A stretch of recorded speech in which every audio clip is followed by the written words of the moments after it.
So let's now hear from René Carayol. René, if you'd like to share with us your thoughts, your expertise in this unprecedented time. René, over to you. Thank you. So look, where I wanted to start here is, we're in the middle of a pandemic. And when we look at internationally, globally, there's a lesson that that should attract all of our attentions. There is no nation being led by a woman that's handling the pandemic badly.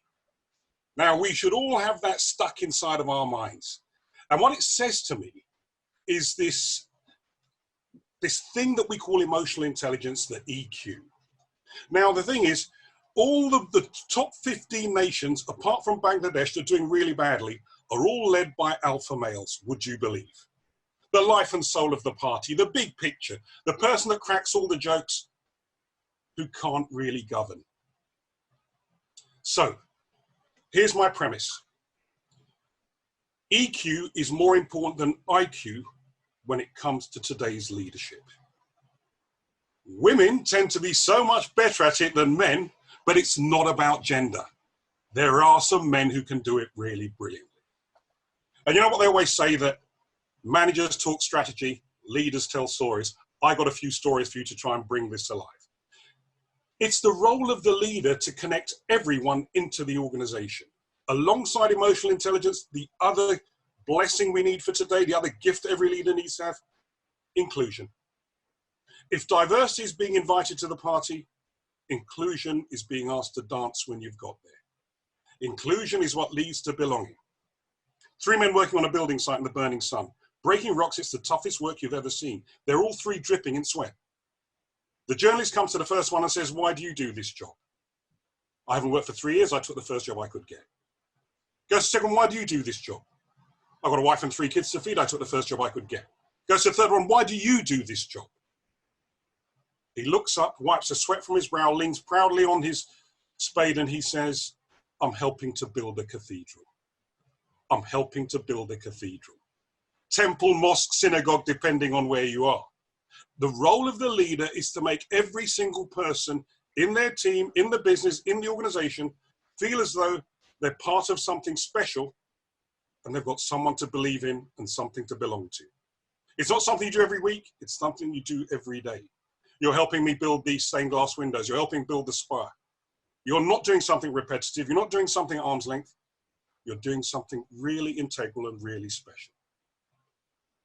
You know, they say that until lions have their own storytellers, the stories of the hunt will always favor the hunter. Story number 2. I rarely get a call when things are going brilliantly. I still dream of getting that call when things are going brilliantly. I get the call when things are going so bad that they're going to call me in. "Step into the fire with me, please." It's Tuesday night, it's 10 o'clock in the evening, Angie calls me. Angie's the Group HR Director of Sainsbury's. "René, can you have breakfast with our Group Chief Executive, Mike Coop, tomorrow morning? I need you to be in there at 7 a.m. "Thanks, Angie. What's going down?" He's called together a meeting of the operating board, the top 40 people at Sainsbury's. He's going to give us some rather tough news. What news is that? He's going to tell all of us that 20% of our annual bonus is now going to be inclusion. That sounds like a good thing, Angie. There's been no preparation, hasn't told anyone there's going to be a bit of a write. 20% is such a large chunk of everyone's bonus. We're having breakfast in the morning and he's stuffing me full of data. Graphs, charts, data.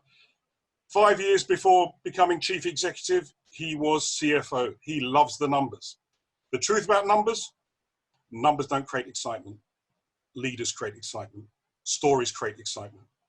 He's going to address these people and he's going to have irrefutable evidence, inarguable evidence. But it wasn't going to touch them. It wasn't going to inspire them. I said, "Mike, how about a story?" "What do you mean a story?" I explained what I meant by a story. I wasn't sure this was going to go down well. I stayed and stood at the back of the room at 9 o'clock. Mike stood up and he told this story. Mike was born in a small village outside Solihull in the Midlands in England. He was the first member of his extended family to ever go to university. He didn't go to any university, he went to Balliol College, Oxford. When he arrived at the doors of this great learning institution, within minutes, he was made to feel that he had the wrong accent. The first meal, there was so much cutlery, so much crockery, so many glasses. He didn't know how to navigate his way around lunch, let alone the institution. The day after, there was a white tie party. Mike didn't know what white tie was. Mike shared that his first year was one of the worst years of his life. He felt invisible. At the end of his first year, a couple of guys grabbed hold of him and said, let's show you the ropes. We'll show you around this very strange, archaic institution. We'll show you how to navigate it.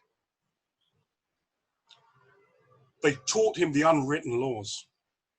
His second year was one of the best years of his life.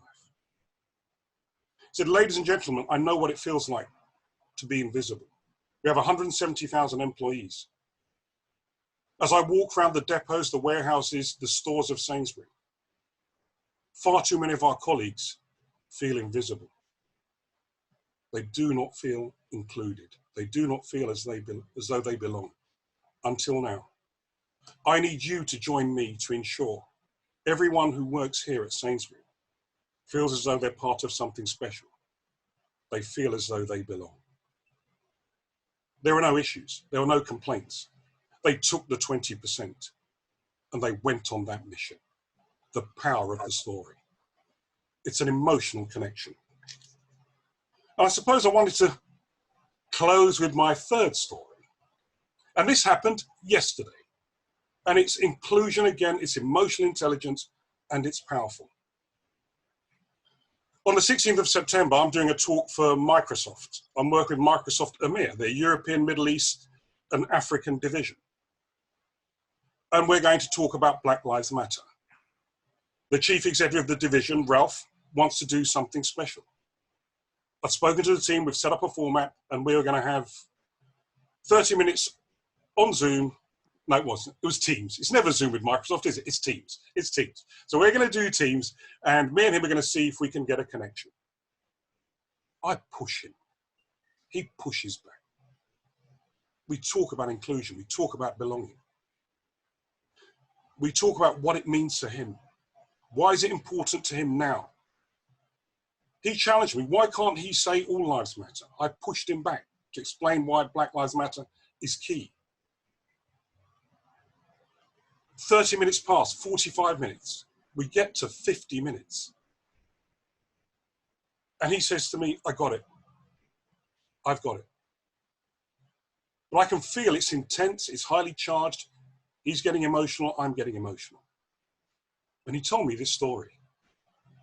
He said he'd been at Microsoft for 15 years. The first 11 years he was in Germany. He's German. He got to become chief executive of Microsoft Germany. He grew it brilliantly.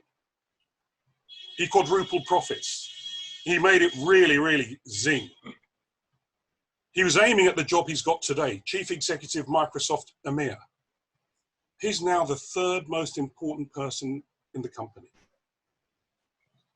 He's on that journey. He wants to become group chief executive. He's doing all the right things. But we've pushed each other now. And he's now saying to me, I'm not sure I'm the right person to be the next group chief executive of Microsoft. I'm middle class. I'm middle-aged. I'm white, I'm German. I'm male. I'm now wondering whether the next group chief executive of Microsoft looks a little bit more like you than they look like me. And perhaps they need to be a woman. I leave you with that thought. I leave you with that thought.